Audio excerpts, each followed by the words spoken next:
اعوذ باللہ من الشیطان اللعین الرجیم بسم اللہ الرحمن الرحیم اللہم صلی علی محمد وآل محمد وعجل فرجہم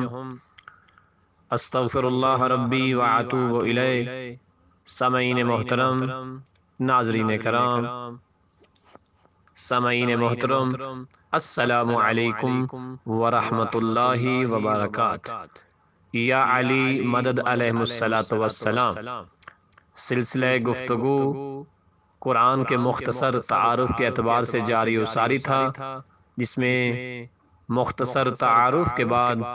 آپ سامعین کی خدمت میں تلاوت کلام پاک کو پیش کیا جاتا رہا ہے۔ آج ہم پہنچے ہیں 7ویں پارے پہ کہ جس کی تلاوت کا شرف انشاءاللہ تعالی پڑھنے اور سننے کا جو ہے وہ سعادت مندی حاصل ہوگی، لیکن اس سے پہلے جیسا کہ آپ کو معلوم ہے کہ آپ سامعین کی خدمت میں اس پارے کا مختصر تعارف جو ہے وہ پیش کیا جاتا ہے۔ سامعین محترم، 7ویں پارے کے اندر کچھ آیات سورۃ المائدہ کی رہتی ہیں اور اس کے بعد سورۃ انعام کا آغاز ہوگا۔ سامعین محترم، سورۃ المائدہ کے متعلق گفتگو کی جا چکی ہے کہ اس کے اندر آیہ اکمال، آیہ تبلیغ اور اس سے ہٹ کے حلال و حرام، قتل کے اعتبار سے، اجتماعی عدالت کے اعتبار سے اور دیگر موضوعات کے اعتبار سے گفتگو جو ہے وہ گزر چکی ہے۔ اس کے بعد یہ بھی ہم نے بتایا تھا کہ المائدہ کو المائدہ کیوں کہتے ہیں، اس لیے کہ حضرت مسیح جناب عیسیٰ ابن مریم علیہ السلام کے حواریوں کی درخواست پر آسمان سے دسترخواں اترا تھا، جسے المائدہ کہا جاتا ہے، اور اس کا تذکرہ بھی اس کے اندر موجود ہے۔ آج 7ویں پارے میں اگلی آنے والی سورہ سورۃ انعام کے متعلق آپ سامعین کی خدمت میں چند ضروری اور مختصر طور پر معلومات شیئر کریں گے۔ سورہ انعام قرآن کریم کی چھٹی اور مکی صورتوں میں سے جو 7ویں اور 8ویں پارے میں موجود سورہ ہے۔ اس سورہ کی 15ویں آیت کے اندر چونکہ چوپاؤں کے متعلق پروردگار نے گفتگو کی ہے، اسی مناسبت کی بنا پہ اس کا نام سورہ انعام رکھا گیا۔ اس سورہ کے اندر اصول دین اور سورج کے متعلق، چاند ستاروں کے متعلق اور ان کی عبادت کرنے کے متعلق، اور کافروں کے ساتھ نبی خدا حضرت ابراہیم علیہ السلام کی گفتگو کا تذکرہ موجود ہے۔ اہل کتاب کے متعلق گفتگو کرنا اور ان کے بارے میں معلومات بھی اس سورہ کے اندر موجود ہیں۔ سورہ انعام کی بعض آیات میں آیات الاحکام میں سے جو ہے چند آیات کا تذکرہ بھی موجود ہے، جس میں قتل اور کافروں کو گالی دینا، خدا اور پیغمبر کی طرف جھوٹی نسبت دینا،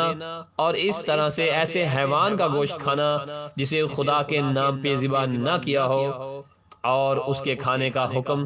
کیا ہے، حرام ہے، اس بارے میں بھی گفتگو کی گئی ہے۔ سامعین محترم، اس سورہ کے اندر مشہور آیات کا تذکرہ بھی موجود ہے، اور ان آیات کو اگر ہم دقت سے پڑھیں گے تو ہمارے علم میں بہت سارا اضافہ ہو جائے گا۔ جیسا کہ آیت نمبر 17 بھی اس سورہ کی بڑی معروف آیت ہے، آیت نمبر 20، آیت نمبر 59، آیت نمبر 160 اور آیت نمبر 164 سورۃ انعام کی بڑی معروف آیات ہیں کہ جن کے متعلق مختلف پہلوؤں سے پروردگار نے خطاب فرمایا ہے۔ اس کے علاوہ اگر ہم تاریخی حضرت ابراہیم اور آزر کی گفتگو اسی سورہ کی آیت نمبر 74 کے اندر موجود ہے۔ اس کے بعد سورج اور چاند ستاروں کی آیا عبادت ہو سکتی ہے، انہیں معبود مانا جا سکتا ہے یا نہیں مانا جا سکتا، اس اعتبار سے بھی اسی سورہ کی آیت نمبر 76 میں تذکرہ موجود ہے۔ آیت نمبر 76 سے 81 تک انہی چیزوں کے متعلق گفتگو کی گئی ہے کہ آیا سورج اور چاند ستاروں کی عبادت کی جا سکتی ہے یا نہیں، انہیں معبود مانا جا سکتا ہے یا نہیں مانا جا سکتا۔ سامعین محترم، جیسا کہ بیان کیا اس سورہ کے تعارف کے اعتبار سے کہ اس سورہ کا نام سورہ انعام اسی لیے رکھا گیا ہے کیونکہ اس کے اندر آیت نمبر 1536 اور آیت نمبر 150 کے اندر مختلف جانوروں کا تذکرہ موجود ہے، جس میں لفظ انعام جو ہے چونکہ 6 مرتبہ تکرار ہوا ہے، اسی لیے اس سورہ کا نام سورہ انعام ذکر کیا گیا ہے۔ سامعین محترم، سورہ انعام چونکہ گزارش کیا کہ یہ مکی صورتوں میں سے ہے، اور اگر اس کی ترتیب نزولی کو ہم دیکھیں تو ترتیب نزولی کے اعتبار سے یہ قرآن کا 55 نمبر سورہ بنتا ہے، جبکہ جو ترتیب ہمارے ہاتھوں میں موجود ہے اس اعتبار سے یہ 6 نمبر والی سورہ مبارکہ ہے۔ اور یہ سورہ قرآن کے 8ویں اور 7ویں پارے میں موجود ہے، 7ویں پارے سے شروع ہوتی ہے اور 8ویں پارے پہ اختتام پذیر ہو جاتی ہے۔ اگر ہم دقت کے ساتھ اور بھی اس سورہ کے اندر اگر جائیں اور غور کریں تو ہمیں پتہ چلتا ہے کہ سورۃ انعام جو ہے 165 آیات پر مشتمل ہے اور اس کے اندر 3055 کلمات جو ہیں وہ پائے جاتے ہیں۔ حجم کے اعتبار سے اگر ہم اس کے اندر غور کریں تو اس کا شمار بھی سبع و طوال یعنی طولانی صورتوں میں ہوتا ہے، اور اگر تقریب اور اس کے حجم کے اعتبار سے اگر ہم اس کے اوپر غور کرتے ہیں تو سورہ انعام جمعی نزول صورتوں میں سے ہے، کیونکہ ایک حدیث کے مطابق یہ صورت ایک ساتھ پیغمبر اکرم صلی اللہ علیہ وآلہ وسلم پر نازل ہوئی تھی، یعنی بعض روایت میں موجود ہے کہ اس کا نزول جو ہے وہ ایک ساتھ ہوا ہے، جس طرح بعض صورتوں کا نزول جو ہے وہ آیات در آیات ہوا ہے، وہاں ایک روایت کے مطابق یہ جمع النزول یعنی ایک ساتھ نازل ہونے والا سورہ ہے۔ سامعین محترم، اسی کے ساتھ ساتھ اس طرف بھی آگاہ کیا جاتا ہے کہ جس طرح اس کے اندر جمع نزولی کا تذکرہ موجود ہے، اسی طرح اس کا آغاز خدا کی حمد و ثنا سے اس سورہ کا ہوتا ہے، اس لیے اس سورت کو سورت حامدات بھی کہا جاتا ہے، کیونکہ ہر سورہ جو قرآن مقدس میں موجود ہے اس کے مختلف پہلو ہیں اور اس کے مختلف صورتوں میں اور اعتبارات سے ان کا ایک نام نہیں بلکہ کئی نام ذکر ہوئے ہیں، جس طرح ہم گزشتہ اپنی گفتگو میں بھی بعض صورتوں کے ایک سے زیادہ نام ذکر کر چکے ہیں۔ سامعین محترم، یہ مختصر سا تعارف آپ سامعین کی خدمت میں پیش کرنے کا مقصد اور غرض و غائد فقط یہ ہے کہ آپ جب قرآن کی تلاوت کر رہے ہوں، آپ کو کہیں پہ کوئی سورہ کے اندر آیت میں مشکل ہو رہی ہو یا کسی آیت کا پتہ ہو، سورہ کا پتہ نہ ہو یا سورہ کے متعلق آگاہی ہو، آیات کے متعلق آگاہی نہ ہو، تو یہ مختصر سا تعارف آپ کو بتائے گا کہ آنے والا جو پارہ ہے اس کا نمبر دیکھا جائے کہ یہ کون سا پارہ ہے اور اس پارے کے اندر مشہور آیات کون کون سی ہیں، اور اس پارے کے اندر پروردگار نے کن اہم موضوعات کے اوپر گفتگو کی ہے، کن تاریخی واقعات اور تاریخی داستانوں کے اوپر گفتگو کی ہے، تاکہ اس پارے کا اجمالی طور پہ مفہوم ہمیں سمجھ آ جائے اور آیات کو تلاش کرنے میں ہمارے لیے آسانی ہو۔ تو سامعین محترم، اب آپ کے سامنے انشاءاللہ تعالی بہترین تلاوت پیش کی جائے گی مذہب اہل بیت شیعان حیدر کرار کے بہترین نوجوان قاری جناب شیخ حافظ आकाश बाकरी साहब अन-नजफी, जिनकी खूबसूरत आवाज़, जिनका ताल्लुक इसी हौज़ इल्मिया नजफ़ अशरफ के बेहतरीन कार्यों में से है। परवरदिगार उनकी भी तौफ़ीक़ात में इजाफ़ा फ़रमाए और हमें कुरान को समझने की तौफ़ीक़ इनायत फ़रमाए। व सल्लल्लाहु अला मुहम्मदिन व आलिहि तय्यबीन अत-ताहिरीनल मासूमीन।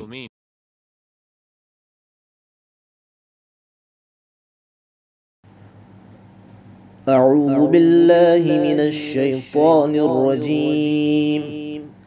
بسم الله الرحمن الرحيم. وإذا سمعوا ما أنزل إلى الرسول ترى أعينهم تفيض من الدمع مما عرفوا من الحق يقولون ربنا آمنا فاكتبنا مع الشاهدين. وما لنا لا نؤمن بالله وما جاءنا من الحق ونطمع أن يدخلنا ربنا مع القوم الصالحين. فأثابهم الله بما قالوا جنات تجري من تحتها الأنهار خالدين فيها وذلك جزاء المحسنين. والذين كفروا وكذبوا بآياتنا أولئك أصحاب الجحيم. يا أيها الذين آمنوا لا تحرموا طيبات ما أحل الله لكم ولا تعتدوا إن الله لا يحب المعتدين. وكلوا مما رزقكم الله حلالا طيبا واتقوا الله الذي أنتم به مؤمنون. لا يؤاخذكم الله باللغو في أيمانكم ولكن يؤاخذكم بما عقدتم الأيمان فكفارته إطعام 10 مساكين من أوسط ما تطعمون أهليكم أو كسوتهم أو تحرير رقبة فمن لم يجد فصيام 3 أيام ذلك كفارة أيمانكم إذا حلفتم واحفظوا أيمانكم كذلك يبين الله لكم آياته لعلكم تشكرون. يا أيها الذين آمنوا إنما الخمر والميسر والأنصاب والأزلام رجس من عمل الشيطان فاجتنبوه لعلكم تفلحون. إنما يريد الشيطان أن يوقع بينكم العداوة والبغضاء في الخمر والميسر ويصدكم عن ذكر الله وعن الصلاة فهل أنتم منتهون. وأطيعوا الله وأطيعوا الرسول واحذروا فإن توليتم فاعلموا أنما على رسولنا البلاغ المبين. ليس على الذين آمنوا وعملوا الصالحات جناح فيما طعموا إذا ما اتقوا وآمنوا وعملوا الصالحات ثم اتقوا وآمنوا ثم اتقوا وأحسنوا والله يحب المحسنين. يا أيها الذين آمنوا ليبلونكم الله بشيء من الصيد تناله أيديكم ورماحكم ورماحكم ليعلم الله من يخافه بالغيب، فمن اعتدى بعد ذلك فله عذاب أليم. يا أيها الذين آمنوا لا تقتلوا الصيد وأنتم حرم، ومن قتله منكم متعمدا فجزاء مثل ما قتل من النعم يحكم به ذوى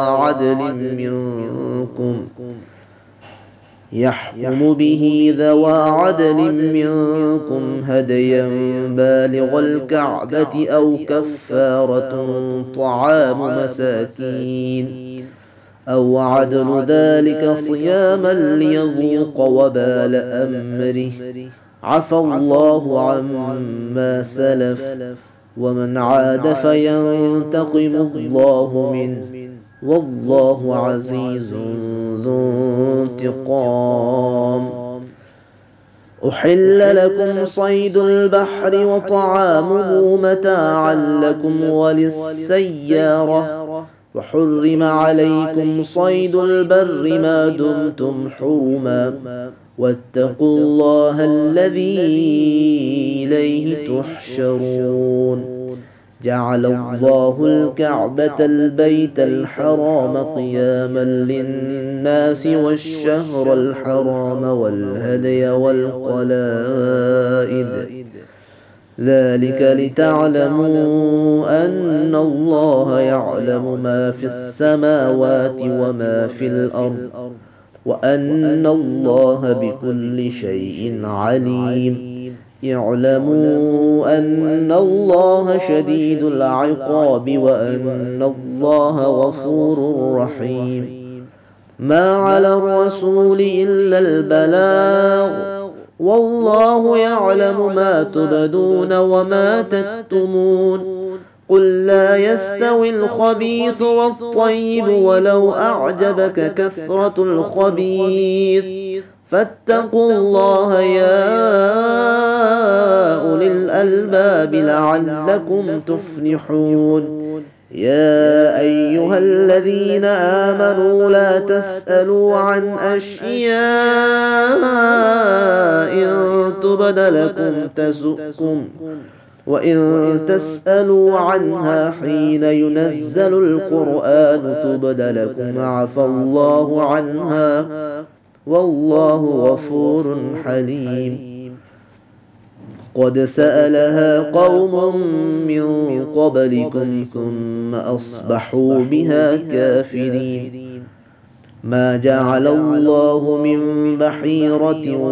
ولا سائبة ولا وصيلة ولا حام،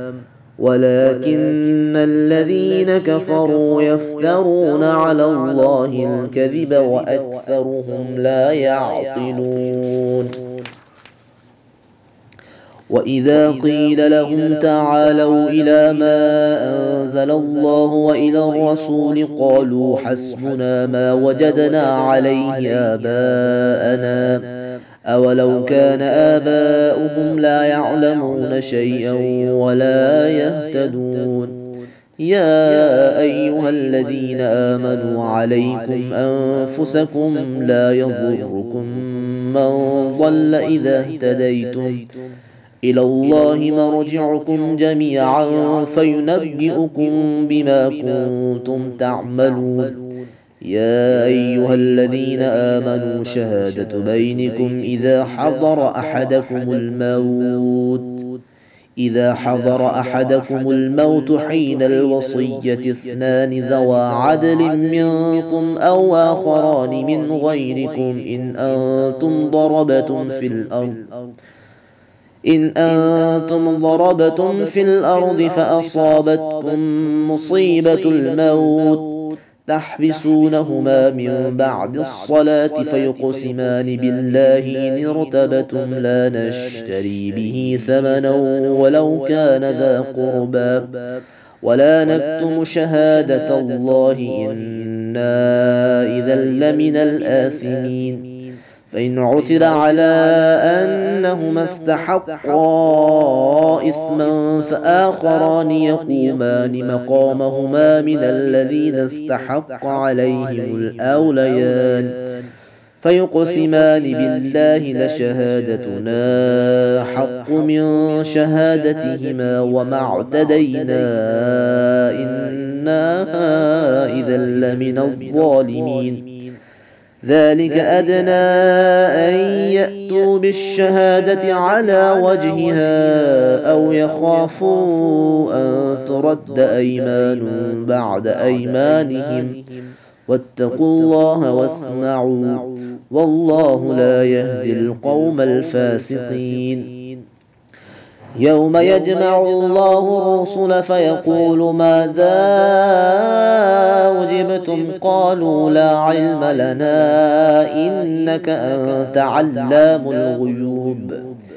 إذ قال الله يا عيسى ابن مريم اذكر نعمتي عليك وعلى والدتك إذ أيدتك بروح القدس تكلم الناس في المهد وكهلا وإذ علمتك الكتاب والحكمة والتوراة والإنجيل وإذ تخلق من الطين كهيئة الطير بإذني فتنفخ فيها فتكون طيرا بإذني وتبرئ الأكمه والأبرص بإذني وإذ تخرج الموتى بإذني وإذ كففت بني إسرائيل عنك إذ جئتهم بالبينات فقال الذين كفروا منهم إن هذا إلا سحر مبين. وإذ أوحيت إلى الحواريين أن آمنوا بي وبرسولي قالوا آمنا واشهد بأننا مسلمون. إذ قال الحواريون يا عيسى ابن مريم هل يستطيع ربك أن ينزل علينا مائدة من السماء قال اتقوا الله إن كنتم مؤمنين. قالوا نريد أن نأكل منها وتطمئن قلوبنا ونعلم أن قد صدقتنا ونكون عليها من الشاهدين. قال عيسى ابن مريم اللهم ربنا أنزل علينا مائدة من السماء تكون لنا عيدا لأولنا وآخرنا وآية منك وارزقنا وأنت خير الرازقين. قال الله إني منزلها عليكم فمن يكفر بعد منكم فإني أعذبه عذابا لا أعذبه أحدا من العالمين. وإذ قال الله يا عيسى ابن مريم أأنت قلت للناس اتخذوني وأمي إلهين من دون الله قال سبحانك ما يكون لي أن أقول ما ليس لي بحق إن كنت قلته فقد علمته تعلم ما في نفسي ولا أعلم ما في نفسك إنك أنت علام الغيوب. ما قلت لهم إلا ما أمرتني به أن اعبدوا الله ربي وربكم وكنت عليهم شهيدا ما دمت فيهم فلما توفيتني كنت أنت الرقيب عليهم وأنت على كل شيء شهيد. إن تعذبهم فإنهم عبادك وإن تغفر لهم فإنك أنت العزيز الحكيم. قال الله هذا يوم ينفع الصادقين صدقهم لهم جنات تجري من تحتها الأنهار خالدين فيها أبدا رضي الله عنهم ورضوا عنه ذلك الفوز العظيم لله ملك السماوات والأرض وما فيهن وهو على كل شيء قدير. أعوذ بالله من الشيطان الرجيم. بسم الله الرحمن الرحيم. الحمد لله الذي خلق السماوات والأرض وجعل الظلمات والنور ثم الذين كفروا بربهم يعدلون هو الذي خلقكم من طين ثم قضى أجلا وأجل مسمى عنده ثم أنتم تمترون وهو الله في السماوات وفي الأرض يعلم سركم وجهركم ويعلم ما تكسبون وما تأتيهم من آية من آيات ربهم إلا كانوا عنها معرضين فقد كذبوا بالحق لما جاءهم فسوف يأتيهم أنباء ما كانوا به يستهزئون ألم يروا كم أهلكنا من قبلهم من قرن مكناهم في الأرض ما لم نمكن لكم وأرسلنا السماء عليهم مدرارا وجعلنا الأنهار تجري من تحتهم فأهلكناهم بذنوبهم وأنشأنا من بعدهم قرنا آخرين ولو نزلنا عليك كتابا في قرطاس فلمسوه بأيديهم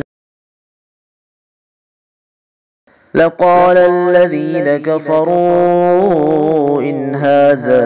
إلا سحر مبين وقالوا لولا أنزل عليه ملك ولو أنزلنا ملكا لقضي الأمر ثم لا ينظرون ولو جعلناه ملكا لجعلناه رجلا وللبسنا عليهم ما يلبسون ولقد استهزئ برسل من قبلك فحاق بالذين سخروا منهم ما كانوا به يستهزئون قل سيروا في الأرض ثم انظروا كيف كان عاقبة المكذبين قل لمن ما في السماوات والأرض قل لله كتب على نفسه الرحمة ليجمعنكم إلى يوم القيامة لا ريب فيه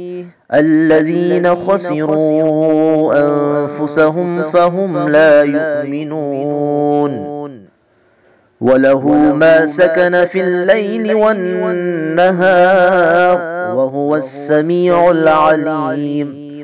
قل أغير الله أتخذ وليا فاطر السماوات والأرض وهو يطعم ولا يطعم قل إني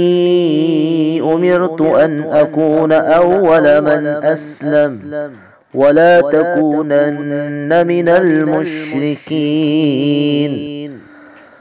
قل إني أخاف إن عصيت ربي عذاب يوم عظيم من يصرف عنه يومئذ فقد رحمه وذلك الفوز المبين. وإن يمسسك الله بضر فلا كاشف له إلا هو وإن يمسسك بخير فهو على كل شيء قدير وهو القاهر فوق عباده وهو الحكيم الخبير. قل أي شيء أكبر شهادة قل الله شهيد بيني وبينكم وأوحي إلي هذا القرآن لأنذركم به ومن بلغ أئنكم لتشهدون أن مع الله آلهة أخرى قل لا أشهد قل إنما هو إله واحد وإنني بريء مما تشركون. الذين آتيناهم الكتاب يعرفونه كما يعرفون أبناءهم الذين خسروا أنفسهم فهم لا يؤمنون. ومن أظلم ممن افترى على الله كذبا أو كذب بآياته إنه لا يفلح الظالمون. ويوم نحشرهم جميعا ثم نقول للذين أشركوا أين شركاؤكم الذين كنتم تزعمون ثم لم تكن فتنتهم إلا أن قالوا والله ربنا ما كنا مشركين. انظر كيف كذبوا على أنفسهم وضل عنهم ما كانوا يفترون. ومنهم من يستمع إليك وجعلنا على قلوبهم أكنة أن يفقهوه وفي آذانهم وقرا وإن يروا كل آية لا يؤمنوا بها حتى إذا جاءوك يجادلونك يقول الذين كفروا إن هذا إلا أساطير الأولين وهم ينهون عنه وينأون عنه وإن يهلكون إلا أنفسهم وما يشعرون. ولو ترى إذ وقفوا على النار فقالوا يا ليتنا نرد ولا نكذب بآيات ربنا ونكون من المؤمنين بل بدا لهم ما كانوا يخفون من قبل ولو ردوا لعادوا لما نهوا عنه وإنهم لكاذبون. وقالوا إن هي إلا حياتنا الدنيا وما نحن بمبعوثين. ولو ترى إذ وقفوا على ربهم قال أليس هذا بالحق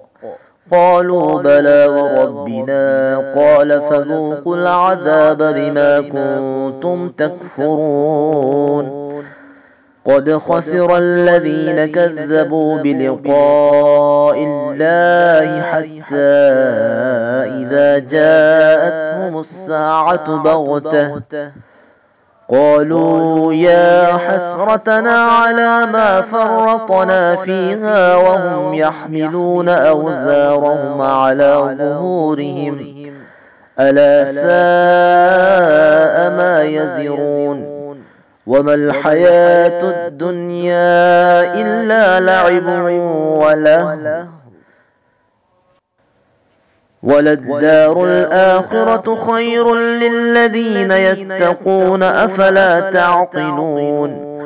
قد نعلم إنه ليحزنك الذي يقولون فإنهم لا يكذبونك ولكن الظالمين بآيات الله يجحدون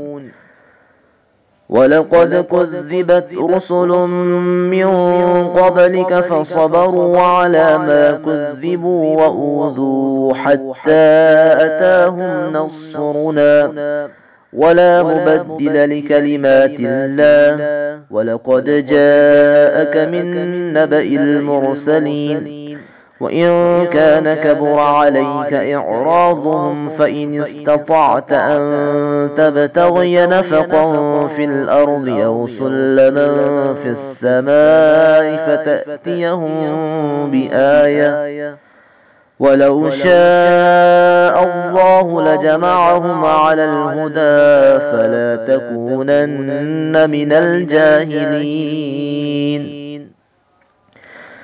إنما يستجيب الذين يسمعون والموتى يبعثهم الله ثم إليه يرجعون وقالوا لولا نزل عليه آية من ربه قل إن الله قادر على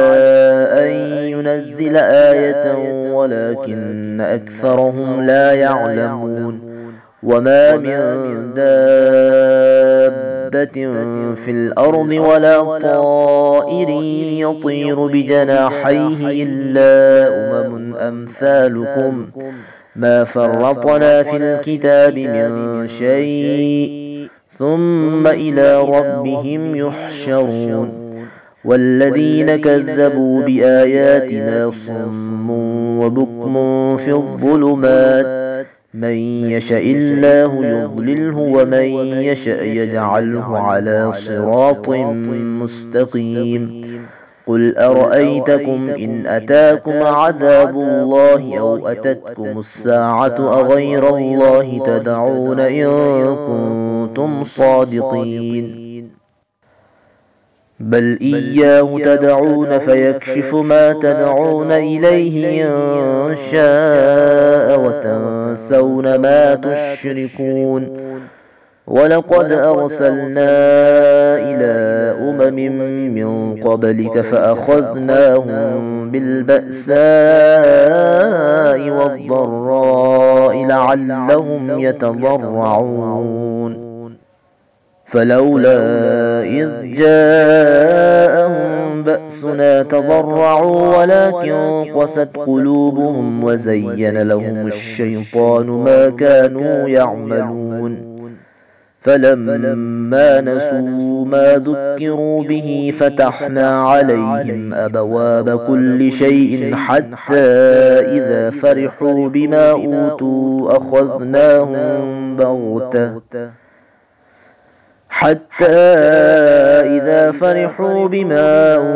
أخذناهم بغتة فإذا هم مبلسون فقطع دابر القوم الذين ظلموا والحمد لله رب العالمين قل أرأيتم إن أخذ الله سمعكم وأبصاركم وختم على قلوبكم من إله غير الله يأتيكم به انظر كيف نصرف الآيات ثم هم يصدفون قل أرأيتكم إن أتاكم عذاب الله بغتة أو جهرة هل يهلك إلا القوم الظالمون وما نرسل المرسلين إلا مبشرين ومنذرين فمن آمن وأصلح فلا خوف عليهم ولا هم يحزنون والذين كذبوا بآياتنا يمسهم العذاب بما كانوا يفسقون قل لا أقول لكم عندي خزائن الله ولا أعلم الغيب ولا أقول لكم إني ملك إن أتبع إلا ما يوحى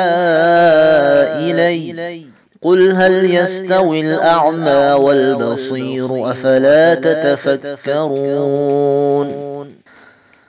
وأنذر به الذين يخافون أن يحشروا إلى ربهم ليس لهم من دونه ولي ولا شفيع لعلهم يتقون ولا تطرد الذين يدعون ربهم بالغداة والعشي يريدون وجهه ما عليك من حسابهم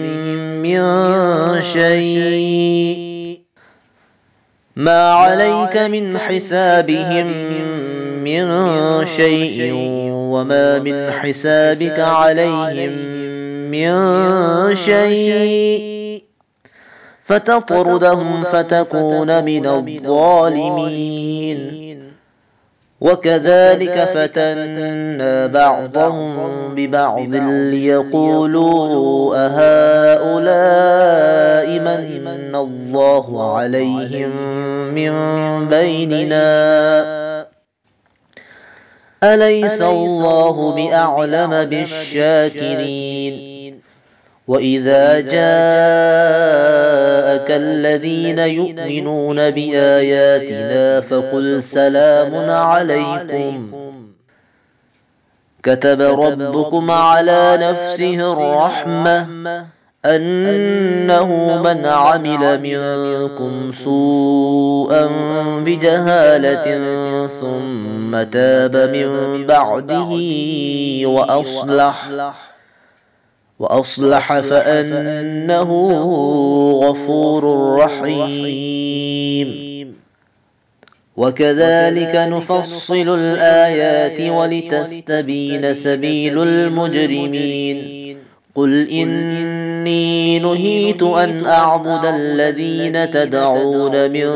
دون الله قل لا أتبع أهواءكم قد ضللت إذا وما أنا من المهتدين قل إني على بينة من ربي وكذبتم به ما عندي ما تستعجلون به إن الحكم إلا لله يقص الحق وهو خير الفاصلين قل لو أن عندي ما تستعجلون به لقضي الأمر بيني وبينكم والله أعلم بالظالمين وعنده مفاتح الغيب لا يعلمها إلا هو ويعلم ما في البر والبحر وما تسقط من ورقة إلا يعلمها ولا حبة في ظلمات الأرض ولا رطب ولا يابس إلا في كتاب مبين وهو الذي يتوفاكم بالليل ويعلم ما جرحتم بالنهار ثم يبعثكم فيه ليقضى أجل مسمى ثم إليه مرجعكم ثم ينبئكم بما كنتم تعملون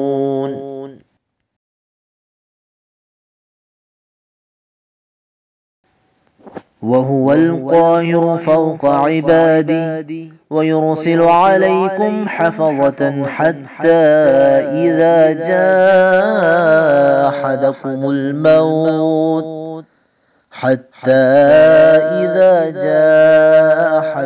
الموت توفته رسلنا وهم لا يفرطون ثم ردوا إلى الله مولاهم الحق ألا له الحكم وهو أسرع الحاسبين قل من ينجيكم من ظلمات البر والبحر تدعونه تضرعا وخفية لئن أنجانا من هذه لنكونن من الشاكرين قل الله ينجيكم منها ومن كل كرب ثم أنتم تشركون قل هو القادر على أن يبعث عليكم عذابا من فوقكم أو من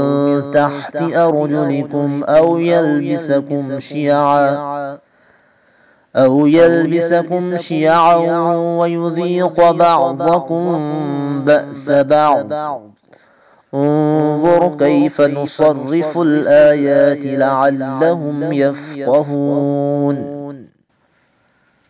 وكذب به قومك وهو الحق قل لست عليكم بوكيل لكل نبأ مستقر وسوف تعلمون وإذا رأيت الذين يخوضون في آياتنا فأعرض عنهم حتى يخوضوا في حديث غيره وإما ينسينك الشيطان فلا تقعد بعد الذكرى مع القوم الظالمين وما على الذين يتقون من حسابهم من شيء ولكن ذكرى لعلهم يتقون وذر الذين اتخذوا دينهم لعبا ولهوا وغرتهم الحياة الدنيا وذكر به أن تبسل نفس بما كسبت ليس لها من دون الله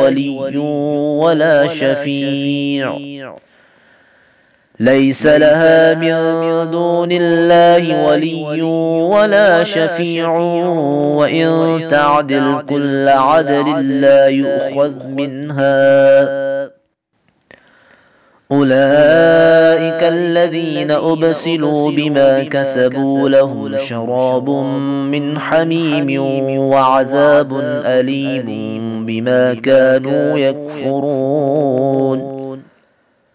قل أندعو من دون الله ما لا ينفعنا ولا يضرنا ونرد على أعقابنا بعد إذ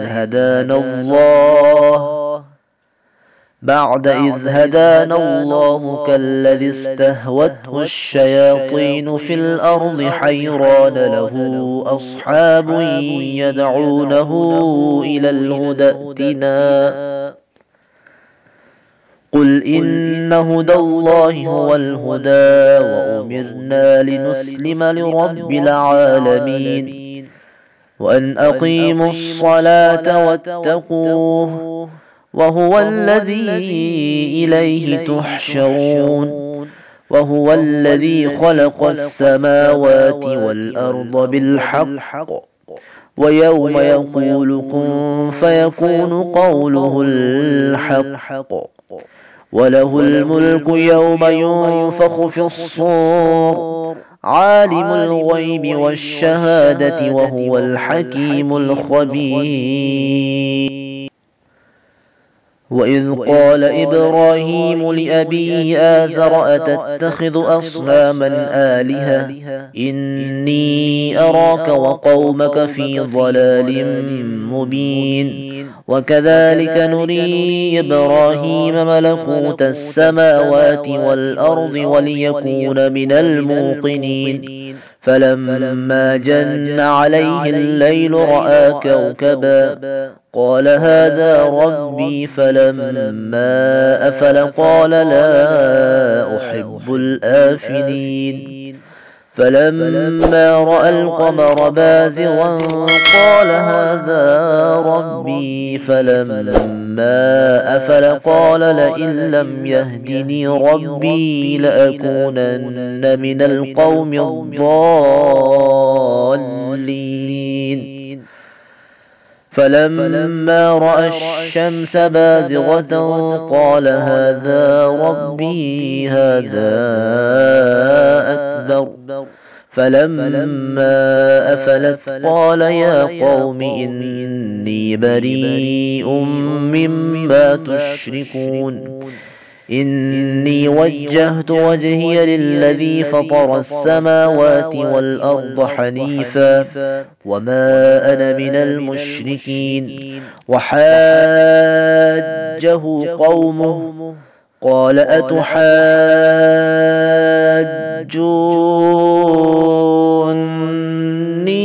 في الله وقد هدان ولا أخاف ما تشركون به إلا أن يشاء ربي شيئا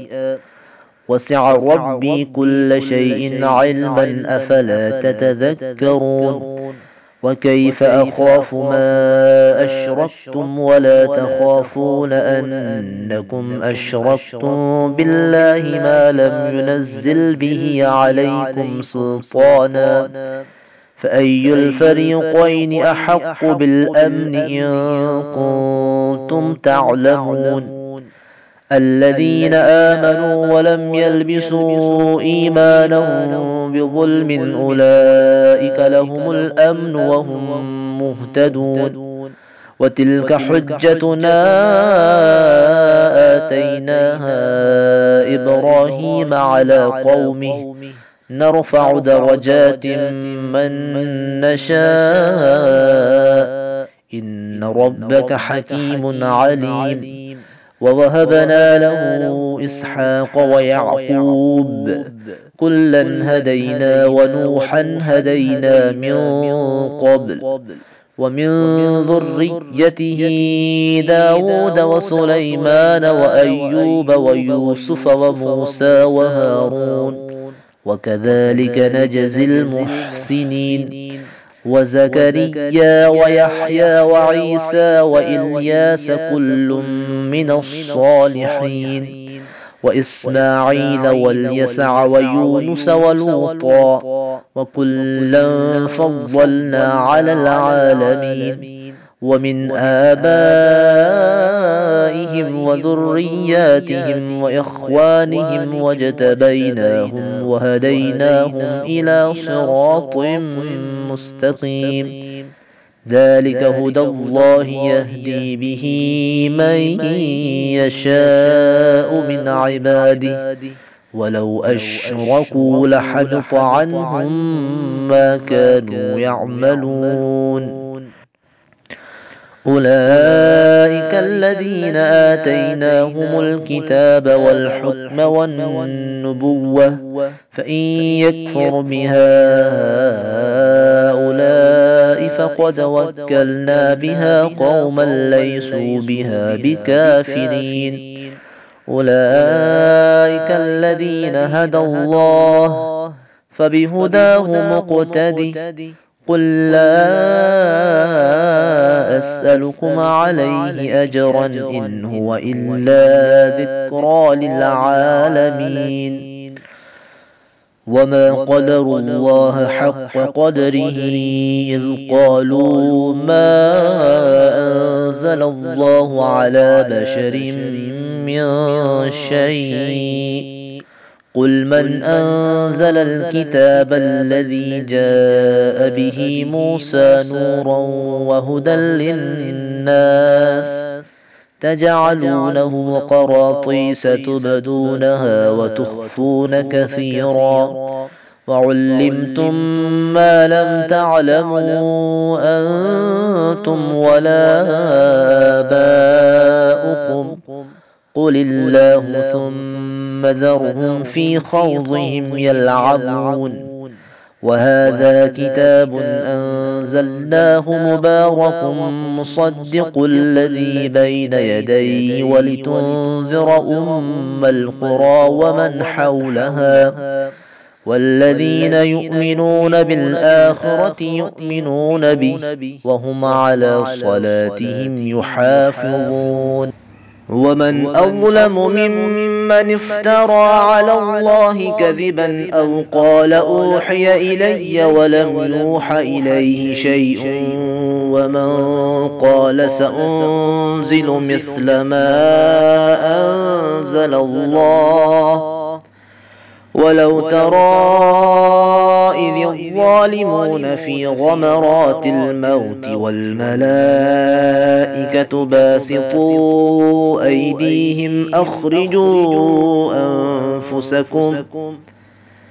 اليوم تجزون عذاب الهون بما كنتم تقولون على الله غير الحق وكنتم عن آياته تستكبرون ولقد جئتمونا فرادا كما خلقناكم أول مرة وتركتم ما خولناكم وراء ظهوركم وما نرى معكم شفعاءكم الذين زعمتم أنهم فيكم شركاء لقد تقطع بينكم وضل عنكم ما كنتم تزعمون إن الله فالق الحب والنوى يخرج الحي من الميت ومخرج الميت من الحي ذلكم الله فأنى تؤفكون فالق الإصباح وجعل الليل سكنا والشمس والقمر حسبانا ذلك تقدير العزيز العليم وهو الذي جعل لكم النجوم لتهتدوا بها في ظلمات البر والبحر قد فصلنا الآيات لقوم يعلمون وهو الذي أنشأكم من نفس واحدة فمستقر ومستودع قد فصلنا الآيات لقوم يفقهون وهو الذي أنزل من السماء ماء فأخرجنا به نبات كل شيء فأخرجنا منه خضرا نخرج منه حبا متراكبا ومن النخل من طلعها قنوان دانية وجنات من أعناب والزيتون والرمان مشتبها وغير متشابه انظروا إلى ثمره إذا أثمر وينعي إن في ذلكم لآيات لقوم يؤمنون وجعلوا لله شركاء الجن وخلقهم وخرقوا له بنين وبنات بغير علم سبحانه وتعالى عما يصفون بديع السماوات والأرض أنى يكون له ولد ولم تكن له صاحبة وخلق كل شيء وهو بكل شيء عليم ذلكم الله ربكم لا إله إلا هو خالق كل شيء فاعبدوه وهو على كل شيء وكيل لا تدركه الأبصار وهو يدرك الأبصار وهو اللطيف الخبير قد جاءكم بصائر من ربكم فمن أبصر فلنفسه ومن عمي فعليها وما أنا عليكم بحفيظ وكذلك نصرف الآيات وليقولوا درست ولنبينه لقوم يعلمون اتبع ما أوحي إليك من ربك لا إله إلا هو وأعرض عن المشركين ولو شاء الله ما أشركوا وما جعلناك عليهم حفيظا وما أنت عليهم بوكيل ولا تسبوا الذين يدعون من دون الله فيسبوا الله عدوا بغير علم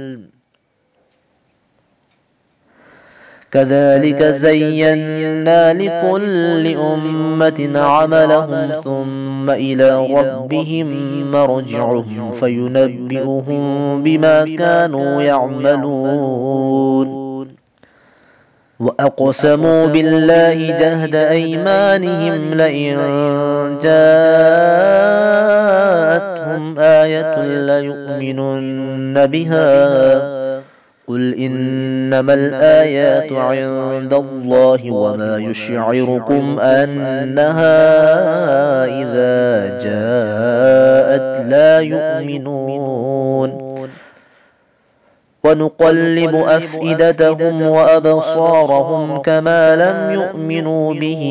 أول مرة ونذرهم في طغيانهم يعمهون صدق الله العلي العظيم. اللهم صل وسلم وزد وبارك على رسول الله